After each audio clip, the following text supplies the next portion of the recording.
Cormac McCarthy fans, I'm here today to tier rank McCarthy's book covers. And if you don't know, my name is Ian, and on this channel, we are doing a deep dive into Cormac McCarthy. I have a bunch of sick Cormac McCarthy shirts, a course, a newsletter. All those links are down in the description below.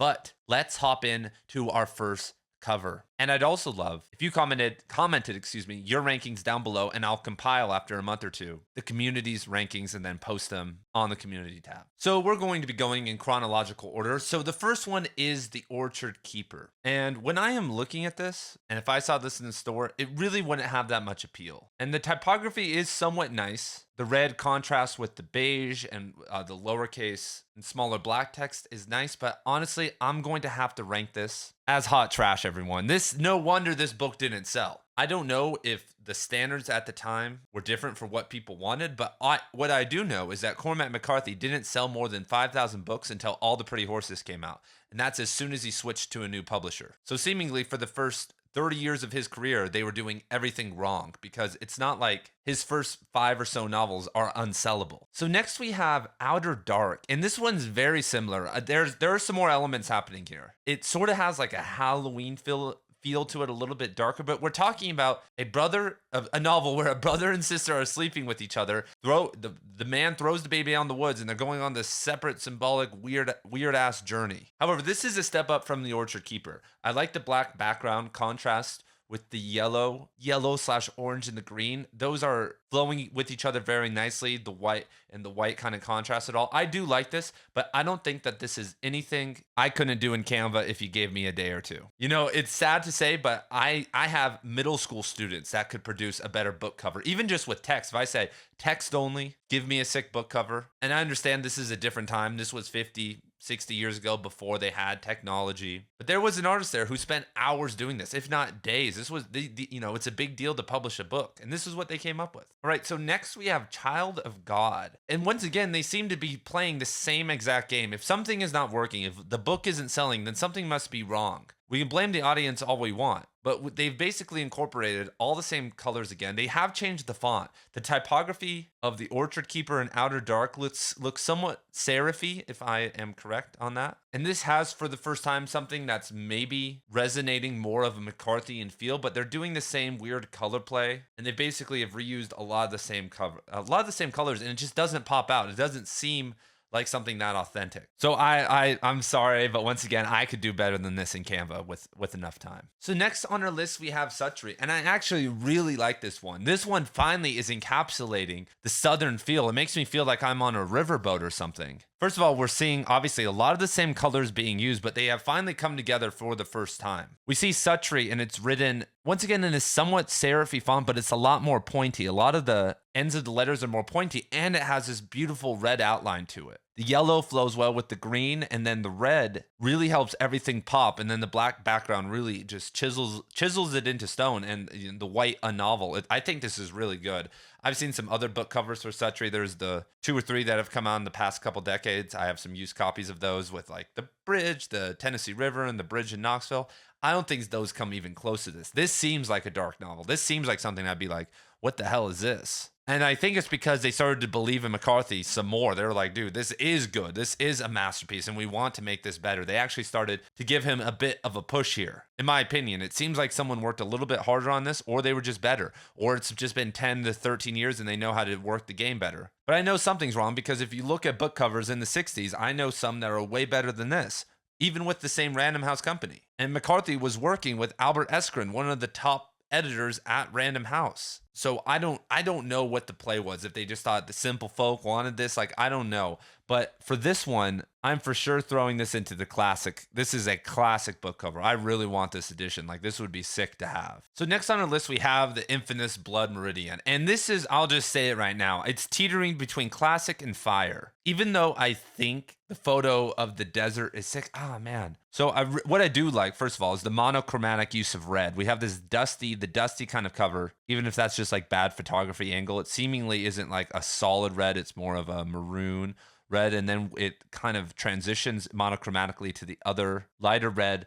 The text has a little bit more of a Western feel. We've moved out of serif land. It's bold. It's not too Western, but it does kind of give off that feeling. And so what I'm really interested in is this photo in the middle. So we have a wagon being rolled through the desert. And that rarely happened in the novel. Most of the time, I mean, I guess like the captain and all that, they had wagons and stuff, and it could be a representation of the kid.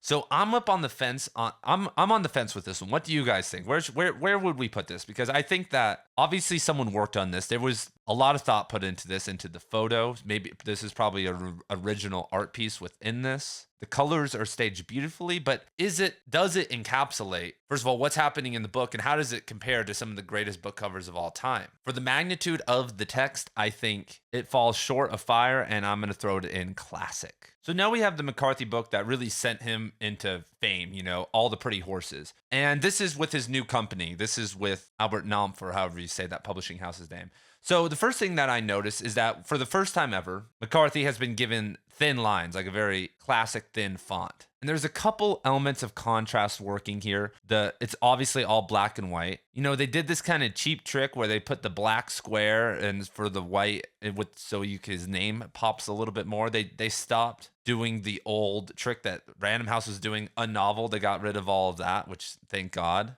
And so I'm teetering right now between two. I mean, this one, honestly, I would have to say that an artist worked on this, but I don't know how hard they worked on it. And I guess they had some decision making to make it very minimal. And I guess that isn't appealing for a Western and these types of things, and for it to spread rapidly to kind of get this minimalist book. Because, for instance, here's one of the shirts I'm selling. It's for All the Pretty Horses. So here are some of the shirts I'm selling right now, and we can maybe zoom in on this one. Can. So this is my depiction of All the Pretty Horses, and I'm not an artist, and I was working in the constraints of a very narrow t-shirt, with a bunch of text, and it's kind of hard to make that work. But I knew that all the pretty horses that feels colorful, like horses and the wild and the West, like those, that usually feels very colorful. So I spent time sitting there and looking at all the complementary colors and putting them all on the horse and putting them in the text. And like I said, I'm not trying to say I could do a better book cover than that one was, but seemingly someone didn't really try to go all out on it. Like, I enjoy the minimalism, and I enjoy, running back to this. I enjoy what they were doing, but I think it falls into maybe an artist worked on this. So next we have The Crossing. Also, shout out, we have a Crossing t-shirt, and I have a Border Trilogy t-shirt. I Want to Die in Mexico. I think this is one of the more fly ones I've ever thought of. I was going to add some white in here because we're nerding out about typography, but I really wanted it to not wash out, because sometimes white can wash out easier, but because if you put colors on something, then they have to put white down, then do 2 or 3 presses of a color. So usually it can get washed like a lot more before it has any form of fading. And like, I've worn this like 40 or 50 times, washed it, that is. I wear this every single day, and it still hasn't faded. But sometimes with some of the white shirts I worked with, it had some trouble. So anyway, so next we have The Crossing. And I mean, I think this one is just terrible. And I guess they doubled down, like, okay, we want there to be uniformity between the series with this style. But I mean, they really should have, and they had success with the first one. So I understand, like, sales-wise, but this one's even worse. I mean, what does a bunch of cow skulls have to do with The Crossing? I understand there's this feeling, there's dead animals out there's a lot of death, we're traveling through Mexico, a lot of things are happening. But, I mean, we have a lot of things involved here. We have a wolf, we have even the horses again, we have Mexico. I mean, there's all these different themes and things happening within the novel, and they go with the same box, it's brown, we have this brown text, brown image, and then the brown square with the white to make it pop. And honestly, that's somewhat a cheap trick. Like, I make thumbnails for all these videos I have to do, and when I have to rely on the square to make something pop, usually that means I did something wrong, like the initial background or the color. And they don't have to do that here. They have black. I mean, they have a white cover. It's blank. It's not like they're overlaying it on some image. That's what makes it hard. They have a blank canvas here up top to do whatever they want with it. I don't think the typography is bad here, but I honestly think that The Crossing, which is what I could be my favorite Cormac McCarthy novel, is hot trash. This has to go in the hot trash category. I remember this was the second McCarthy novel I read, and I picked it up from the school library, and I guess it had an appeal. I was just trusting in McCarthy because I read No Country for Old Men, and I read the back of this and said something about a wolf and like I'm in ninth grade. I'm like, oh man, that's sick. Not the best though. All right, Cities of the Plains. And I guess I should also mention these are all the first edition covers. I think I've said that, but a lot of better covers have come out, obviously. All right, so now we're kind of moving back, and I like this. I mean, I think out of the three, that this one may be the strongest because it has some action of it. The burning of the plane, which really doesn't happen in the novel, but that's a common, like when people hear a plane, that's something that you would think of. And the red works well. They're using the same the boxy stuff again, but at least this time I think it's working a lot better. And I like the image. Obviously, an artist did this, it pops more. And so I would say maybe an artist worked on this. Like obviously they did to draw that photo, but I can't see it going into the classic book cover. And like if we're looking here, like these are some of the recent ones. I mean, this isn't still not great. This one by Macmillan. I mean, what, you know, a lot of these, look at these covers, you guys. I really don't think these are very representative. So next on the list is No Country for Old Men. So this edition we're looking at right here obviously has the Academy Award winning Best Picture on it, but this is the same one, just with that on there.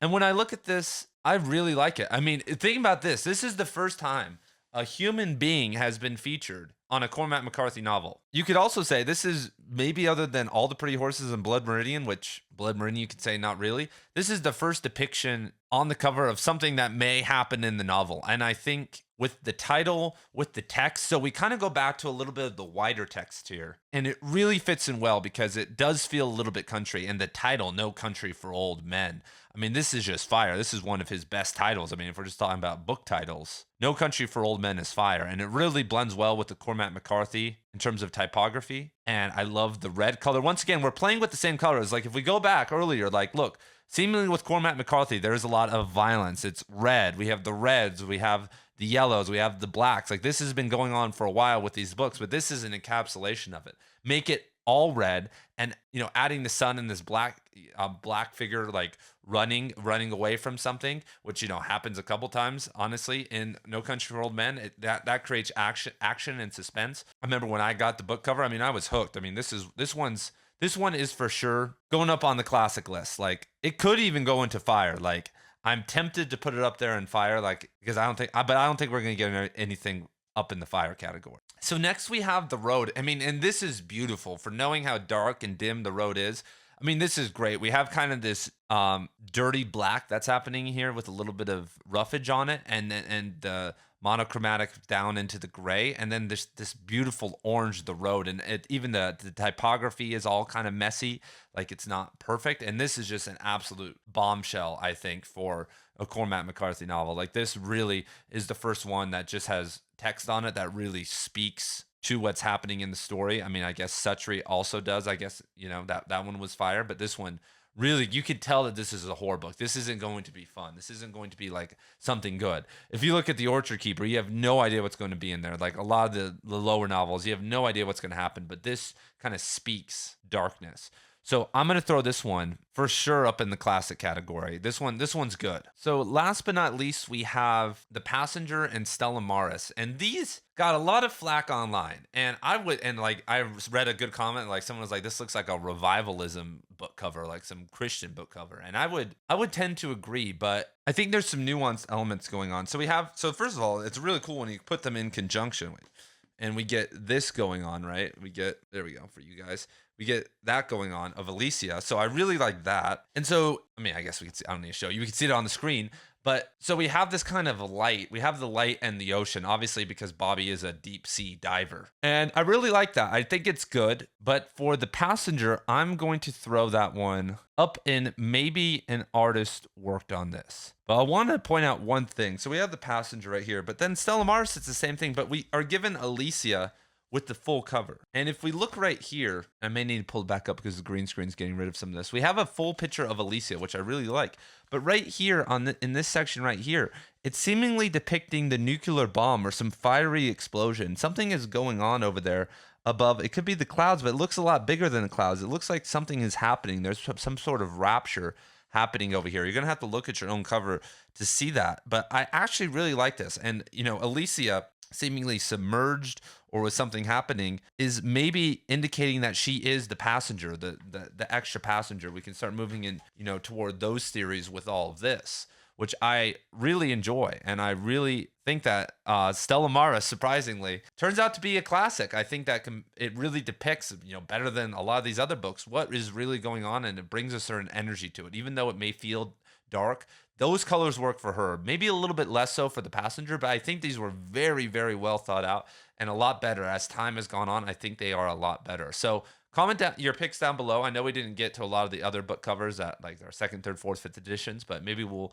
do that another time. But honestly, a lot of them haven't gotten that much better. So thank you guys for being here. Smash the like button, and I'll see you guys in the next video.